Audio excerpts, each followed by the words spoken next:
Hello दोस्तों, स्वागत है आपका रिपोर्टर डिक्टेशन चैनल पर। और मैं ये डिक्टेशन आज 9 सितंबर 23 को देने जा रहा हूँ। जो G20 समिट आज हुआ है उस पे जो पीएम मोदी ने जो भाषण दिया है उस पे लिखें। दिल्ली में आयोजित G20 शिखर सम्मेलन का आज से आगाज हो गया है। भारत में G20 समिट का शनिवार 9 सितंबर 2023 को पहला दिन है। ये समिट 10 सितंबर तक चलेगी। इस समिट का उद्घाटन पीएम मोदी के भाषण से हुई। प्रधानमंत्री की सीट के आगे जो पट्टी रखी है उस पर भारत लिखा है। इससे पहले इस तरह की बैठकों में इंडिया लिखा होता था। G20 समिट के उद्घाटन भाषण में पीएम मोदी ने सबसे पहले मोरक्को में आए भूकंप पर दुख जताया है। उन्होंने सभी अतिथियों का स्वागत किया। उन्होंने कहा 2500 साल पहले भारत की भूमि ने पूरे विश्व को ये संदेश दिया था कि मानवता का कल्याण और सुख सदैव सुनिश्चित किया जाए। इस संदेश को याद कर G20 की शुरुआत करें। ये वो समय है जब सालों पुरानी चुनौतियां हमसे नए समाधान मांग रही हैं। दिल्ली में आयोजित G20 शिखर सम्मेलन में पीएम मोदी ने कहा, कोविड-19 के बाद विश्व में बहुत बड़ा संकट विश्वास के अभाव का आया है। युद्ध ने ट्रस्ट डेफिसिट को और गहरा किया है। जब हम कोविड को हरा सकते हैं तो आपसी अविश्वास के तौर पर आए संकट को भी हरा सकते हैं। हम सब मिलकर ग्लोबल ट्रस्ट डेफिसिट को एक विश्वास और एक भरोसे में बदलें। ये सबको साथ मिलकर चलने का समय है। सबका साथ, सबका विकास, सबका प्रयास का मंत्र हम सब के लिए पथ प्रदर्शक बन सकता है। भारत की G20 प्रेसिडेंसी देश के भीतर और देश के बाहर इंक्लूजन का, सबका साथ का प्रतीक बन गई है। अब से G20 को G21 कहा जाएगा। अफ्रीकन यूनियन को स्थायी सदस्यता मिल गई है। भारत ने खुद को ग्लोबल साउथ के लीडर के तौर पर स्थापित किया। अफ्रीकन यूनियन में 55 देश शामिल हैं। पीएम मोदी ने कहा, हमने प्रस्ताव रखा था कि अफ्रीकन यूनियन को G20 की स्थायी सदस्यता दी जाए। विश्वास है कि इसमें आप सबकी सहमति है।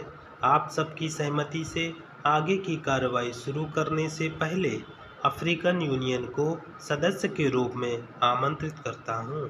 G20 का स्थायी सदस्य बनने पर कोमोरोस संघ के अध्यक्ष और अफ्रीकी संघ AU के अध्यक्ष अजाली असौमानी ने अपना स्थान ग्रहण कर लिया।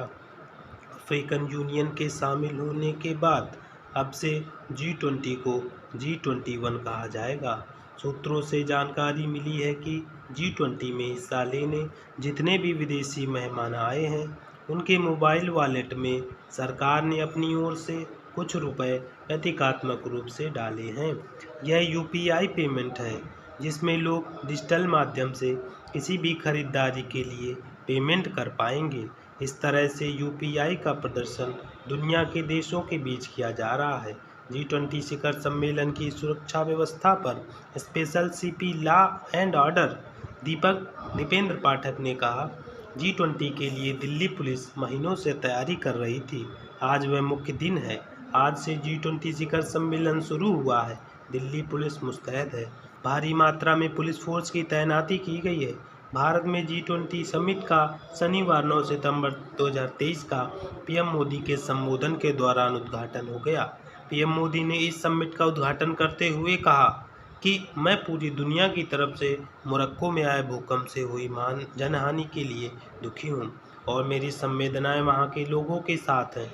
पीएम मोदी ने कहा, भारत इस समिट में मौजूद दुनिया के सभी राष्ट्राध्यक्षों का स्वागत करता है। समिट को संबोधित करते हुए पीएम ने कहा, यहाँ से कुछ किलोमीटर की दूरी पर लगभग 2500 साल पुराना एक स्तंभ लगा हुआ है जिस पर प्राकृत भाषा में लिखा हुआ है कि एवं लोकशा हित मुखेति अथः इयम नातेषु एवं, अर्थात मानवता का हित और उसका कल्याण सुनिश्चित हो।